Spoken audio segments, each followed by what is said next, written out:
ഇപ്പോൾ ബിനോയ് ഉണ്ട് വിശദാംശങ്ങൾ നൽകുന്നതിനായി. ബിനോയ്, എന്തായാലും അദ്ദേഹം ചില വാഗ്ദാനങ്ങളൊക്കെ നൽകുന്നുണ്ട് കർഷകർക്കും അതുപോലെ തന്നെ ഈ വന്യജീവി ആക്രമണങ്ങളിൽ പെടുന്നവർക്കൊക്കെ വലിയ രീതിയിൽ ആശ്വാസമായി ആകും എന്നുള്ള രീതിയിൽ അദ്ദേഹം പ്രതികരണങ്ങളൊക്കെ നടത്തുന്നുണ്ട്. എന്തായാലും അദ്ദേഹം ഇതാ മന്ത്രിയായി സത്യപ്രതിജ്ഞ ചെയ്ത് അധികാരം ഏറ്റെടുത്തിരിക്കുകയാണ്. ബിനോയ്, വിശദാംശങ്ങൾ. സത്യപ്രതിജ്ഞ ചടങ്ങുകൾ പൂർത്തിയായി കഴിഞ്ഞിരിക്കുന്നു. ഇപ്പോൾ മുഖ്യമന്ത്രിയും ഒപ്പം തന്നെ ഗവർണറും വേദി വിട്ട് പോയിരിക്കുകയാണ്. പ്രതിപക്ഷ നേതാവ് സാധാരണയിൽ നിന്ന് വ്യത്യസ്തമായി ഇത്തവണ പ്രതിപക്ഷം ഈ സത്യപ്രതിജ്ഞ ചടങ്ങിൽ പങ്കെടുത്തു എന്നുള്ള പ്രത്യേകത കൂടിയുണ്ട്. കുറച്ചു നാളായി സർക്കാരിന്റെ പരിപാടികളിൽ നിന്നും വിട്ടുനിൽക്കുന്ന ഒരു സമീപനമാണ് സ്വീകരിക്കുന്നതെങ്കിൽ അതിലൊരു മാറ്റം വന്നിരിക്കുന്നു. ഇത്തവണ ഇദ്ദേഹം സത്യപ്രതിജ്ഞ ചടങ്ങിൽ പ്രതിപക്ഷ നേതാവ് ഒപ്പം തന്നെ മുസ്ലിം ലീഗ് നേതാവ് കൂടിയായ പി കെ കുഞ്ഞാലിക്കുട്ടി, CPI-യുടെ സംസ്ഥാന സെക്രട്ടറി ബിനോയ് വിശ്വം തുടങ്ങിയ നേതാക്കളുടെ ഒരു നിര തന്നെ ഉണ്ടായിരുന്നു. രാജ്ഭവനകത്ത് സമീപത്തുള്ള ചെറിയൊരു ഹാളിലാണ് സത്യപ്രതിജ്ഞാ ചടങ്ങുകൾ നടന്നത്. ഏകദേശം 5 മിനിറ്റ് കൊണ്ട് ചടങ്ങുകൾ പൂർത്തിയായി കഴിഞ്ഞിരിക്കുന്നു. അതിനുശേഷം ഈ ഒരു ചായ സൽക്കാരമാണുള്ളത്. അത് കഴിഞ്ഞായിരിക്കും പിരിയുക. എന്തായാലും ഗവർണറും മുഖ്യമന്ത്രിയും പഴയതുപോലെ ഗൗരവം തുടരുന്നു എന്ന് തന്നെ പറയാൻ കഴിയും. രണ്ടുപേരും വാഗ്ദാനം നൽകുകയോ അല്ലെങ്കിൽ സംസാരിക്കുകയോ ചെയ്തിട്ടില്ല. ആ രണ്ടുപേരും പരസ്പരം സംസാരിക്കാൻ പോലും സമയം കിട്ടത്തില്ല. ചടങ്ങുകൾ കൃത്യമായി പൂർത്തിയാക്കിയ ശേഷം ഇരുവരും അവിടെ നിന്ന് മടങ്ങിയിട്ടുണ്ട്. ഇനി ഒരുപക്ഷെ ചായ സൽക്കാരത്തിൽ ഗവർണറുടെ ചായ സൽക്കാരത്തിൽ മുഖ്യമന്ത്രി പങ്കെടുക്കുന്നുണ്ടോ എന്നുള്ള കാര്യങ്ങളൊന്നും തന്നെ വ്യക്തമായിട്ടില്ല. എന്തായാലും ഇപ്പോൾ സത്യപ്രതിജ്ഞ ചെയ്ത അധികാരമേറ്റ മന്ത്രിയെ ബൊക്കെകൾ നൽകിയും ഒപ്പം തന്നെ നിരവധി പേരുകൾ ആശംസ അർപ്പിക്കുന്ന ചടങ്ങുകളൊക്കെയാണ് രാജ്ഭവനിൽ പുരോഗമിച്ചുകൊണ്ടിരിക്കുന്നത്. വളരെ കുറച്ചു പേർ മാത്രമാണ് സത്യപ്രതിജ്ഞ ചടങ്ങിൽ പങ്കെടുത്തത്. പ്രത്യേകിച്ചും ഒരു വലിയ രീതിയിലുള്ള ചടങ്ങ് സംഘടിപ്പിച്ചിരുന്നില്ല. കാരണം ഒരു മന്ത്രി മാത്രമാണ് ചടങ്ങിൽ സത്യപ്രതിജ്ഞ ചെയ്യുന്നുണ്ടായിരുന്നുള്ളൂ.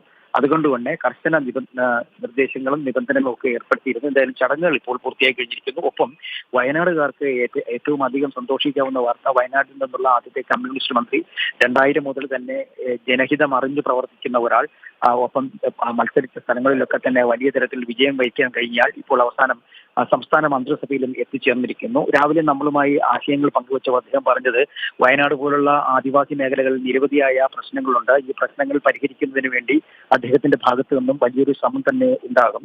ഒപ്പം ഏറ്റവും വലിയ ബുദ്ധിമുട്ട് കാർഷിക മേഖലയുമായി ബന്ധപ്പെട്ട് ആദിവാസികൾക്ക് ഉണ്ടാകുന്ന പ്രയാസങ്ങളാണ്. അത് പരിഹരിക്കുന്നതിന് വേണ്ടിയുള്ള ശ്രമങ്ങൾ ഉണ്ടാവും. കേരളത്തിലെ എല്ലാ സ്ഥലങ്ങളിലും അത്തരം കാർഷിക മേഖലയിൽ അവരുടെ പ്രശ്നങ്ങളും പ്രതിസന്ധികളും പരിഹരിക്കുന്നതിന് നീക്കം ഉണ്ടാകും. അതുപോലെ തന്നെ വനവുമായി ബന്ധപ്പെട്ട കൂടുതൽ അടുത്ത് താമസിക്കുന്നവരാണ് അധികം ആളുകളും. അപ്പോൾ ഇവർക്ക് വന്യമൃഗ ശല്യം ഉൾപ്പെടെയുള്ളവ ഉണ്ടാകാറുണ്ട്. അത് ഒഴിവാക്കാനായിട്ട്, അത് ഇല്ലാതാക്കുന്നതിന് വേണ്ടിയുള്ള കർശനമായ നടപടിക്രമങ്ങൾ